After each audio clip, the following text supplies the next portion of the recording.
Hi, my name is Carl Pearson. I'm 83 years old, a practicing foreclosure defense attorney in the heart of New York, New York. I'm a high school dropout and have been a small business person for 74 years. This is a fun video. I would like to think of it, I call it Inverting Your To-Do List During Lockdown. And today is my 38th day of self-imposed quarantine or lockdown. In the U.S., more than 820,000 confirmed cases and 45,000 deaths are reported due to the coronavirus.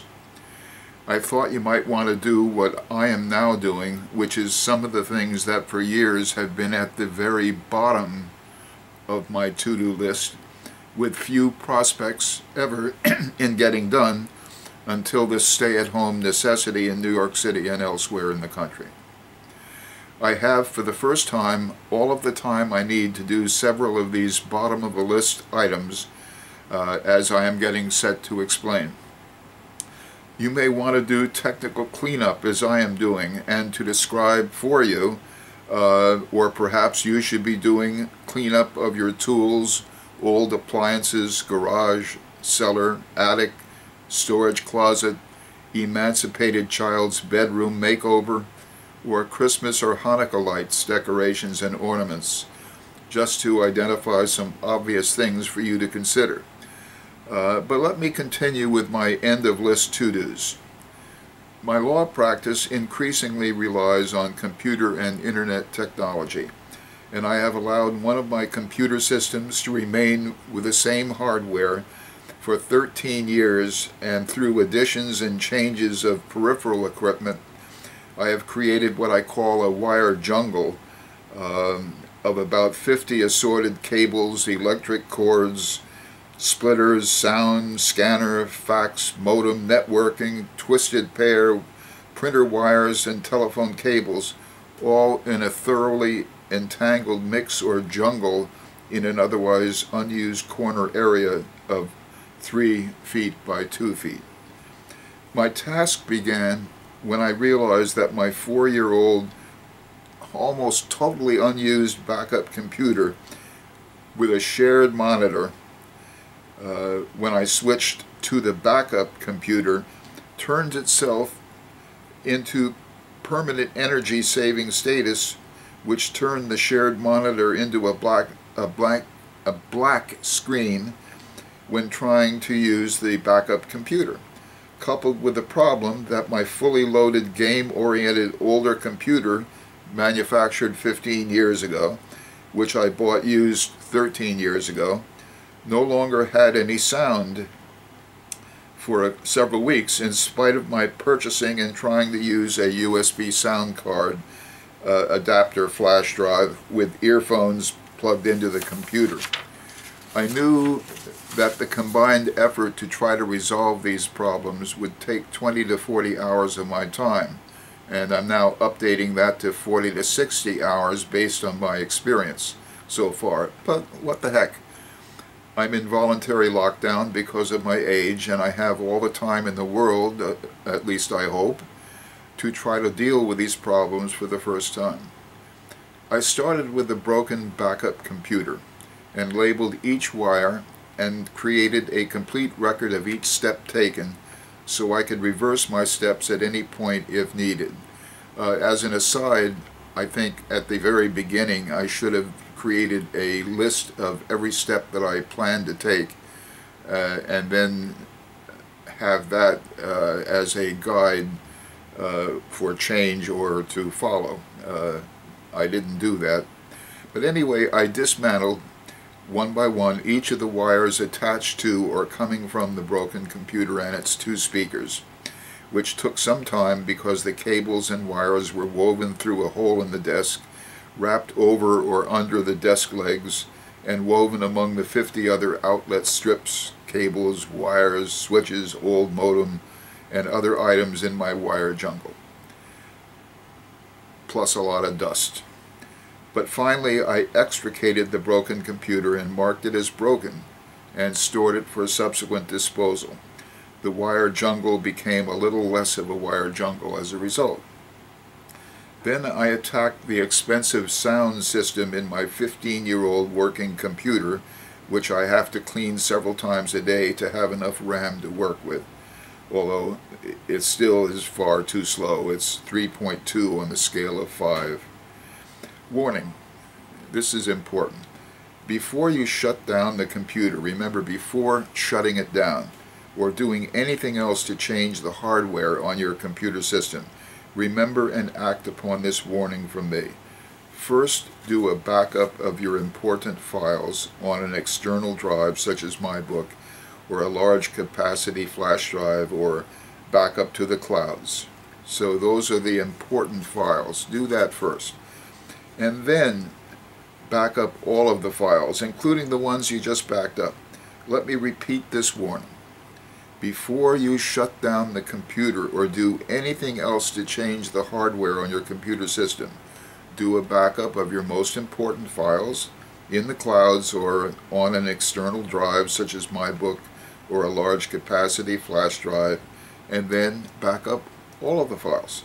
This is the end of the warning. Remember that if you ever try to do a cleanup like I'm doing. I failed to do this, which has added further to my estimate of hours.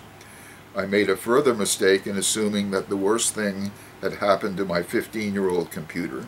I should have tested the computer starting first with the easier components, and I would have found out that the shared monitor was somehow the cause. And when I eliminated that feature, the 15-year-old computer worked once again. The hardware on a very old or even a new computer system sometimes fails, and you want to ensure through full external backup that you can restore your computer files to another computer if necessary. The 15-year-old 3D sound system had a 1-foot cubed main sound box, a sound bar, and 2 front speakers. I traced and unplugged each of the 12 or so cables and wires involved, and finally extricated the expensive but broken sound system. And I'm not sure whether something so simple as rejacking a slipped out sound jack could have cured the problem. I don't think so, because I wasn't touching the computer when the sound went off. And then tried installing the 2 speakers from the broken computer, and then tried the sound card flash drive. Neither worked, and I still have no sound to this day. Also, I've spent a few hours trying to find a new computer to order, but I'm hesitant because I have so many old computers floating around, and yet I probably will order one because of the need to increase the RAM and the storage. The wire jungle has a lot of wires and cables, and I decided to remove the extensive extra length, often coiled wires and cables by hanging them on wall hooks. So I ordered 6 3-pound adhesive wall hooks for $13.13. I've spent about 5 hours in looking for just one promising wire to extricate, and then doing so, and then another, and then another, and another, and so on, with my jungle down at this point by 50%, with a lot of time still required. Later, I stuck most of the wires on the wall, and only 4 wires are now on the floor of the former jungle. I recorded the location of each of the removed parts in my Clouds Maintained document for file location information, which has been useful to me over the years to record where I physically store something, so years later I can look up to see what room, filing cabinet drawer, closet, supply room, or number of the storage box, and even sometimes an external storage location such as a house or a storage facility at which the item is stored. Along the way, I accidentally disabled one of the telephone sets and can't figure out why. 3 days later, I saw that I had plugged the electrical strip into itself. Can you imagine that? I plugged the electrical facility, the strip, into itself, thus disabling the strip and the telephone station that had been plugged into it.